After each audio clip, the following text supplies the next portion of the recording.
Hey, and welcome back to Woodbury Cottage. Today we're working on canning sausage for a 30-day supply for breakfast.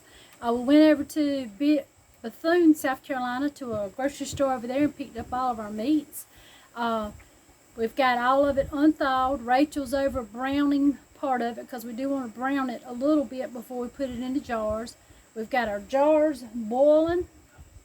We've got the utensils boiled, and as soon as we finish boiling this last batch of jars, we'll take that water and clean the inside of our pressure canner pots.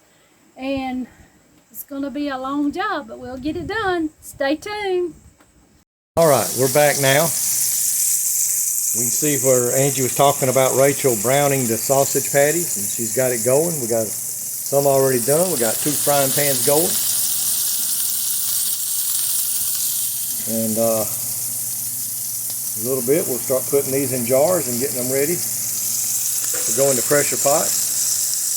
So we got things going good. We just got to bring it all together here in a little bit, and we'll be back in a little while to show you when that process starts. Be back in a little bit.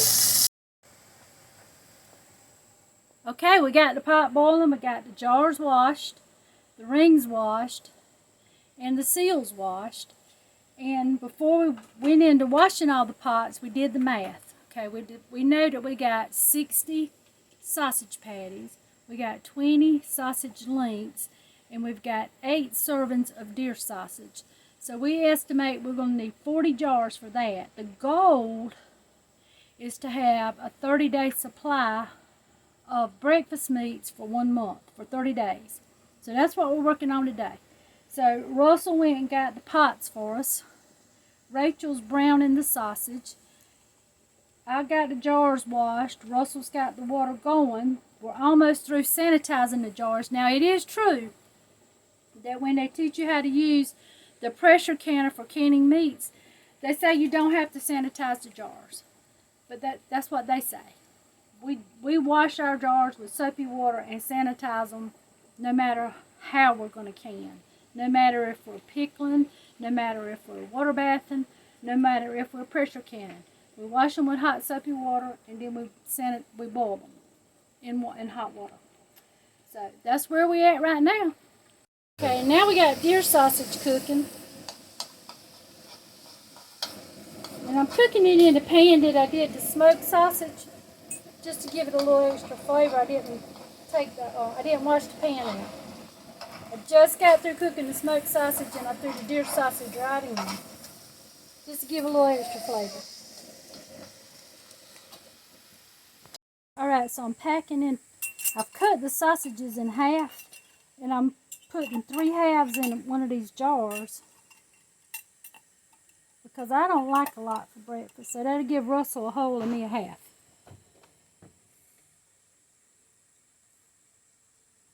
What I'm doing, I'm just heating them up on the stove because these kind of sausages swell. I like to heat them up first. And then I've got some water boiling, or starting to boil. And I'll put water in them. Now, this is a good product to use. I like to use when I'm canning. It's just wax paper. And I just cover everything with wax paper because it's cheap, and it's a barrier, because I got to wait for the other sausages to get hot.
All right, we got the jars full of sausage. The rings and the lids on. They've been put into the pots. They're on.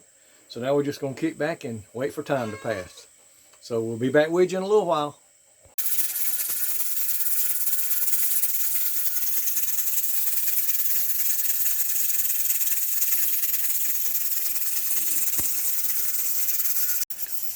Okay, we waited the appropriate amount of time. We put this on 10 pounds of pressure, which is correct for our elevation. And you can get your canning books that tell you your time, your elevation, how to pack your jars and all of that for safety. So go by what you feel safe with for your area. This one's already finished. This one's just about finished. It's just now finished, and we just turned the heat off. So we got to let these pots cool off and the pressure come down. And then we'll give you another report. We're down to the last step. Opening up the pot, the pressure pot, and removing the contents from it. So we're about to do that. And see how the meat looks. See if the sausage looks like it's ready to eat.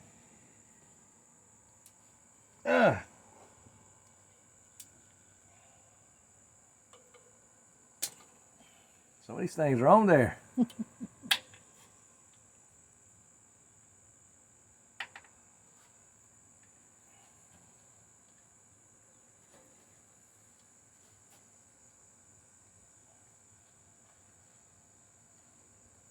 It's probably just because you got that hurt hand.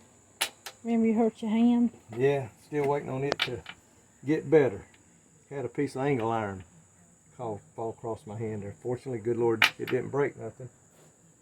All right.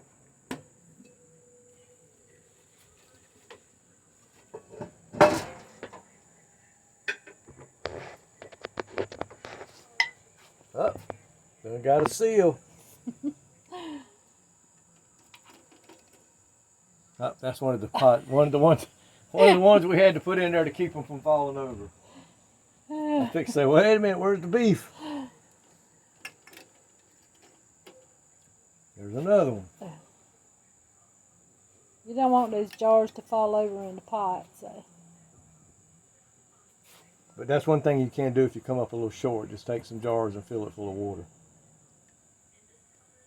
Bring it down. That looks good. That is pretty.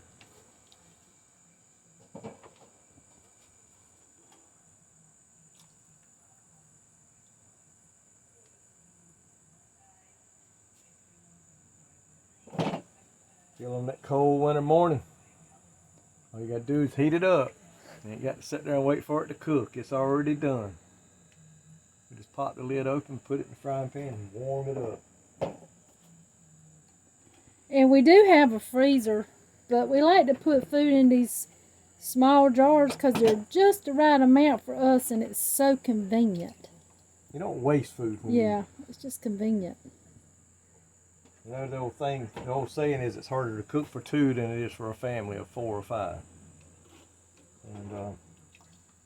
And if we have a power outage, because we do live in a hurricane area, and you know, it won't go bad in the freezer. Won't have to worry about it going bad. And it does taste good.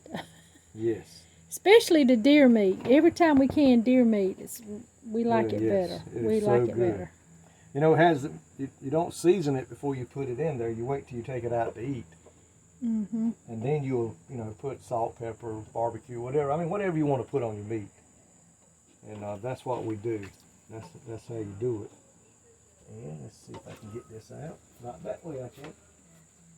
Here we go. Looks like one of the jars might have siphoned a little bit. Water looks a little cloudy. Okay. And I think that siphoning comes from having the pressure too high. That's a different brand kind of sausage we put in there. That's the deer sausage. That's the deer sausage. Yeah.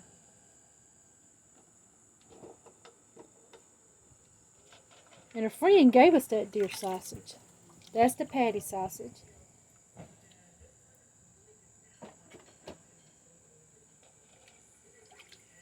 And that's the link sausage. we got to find us another little container. Okay. But you see what we're looking at, how pretty it is and how good it looks. And you know, it takes a little bit of work to get going, but it's well worth it in the end.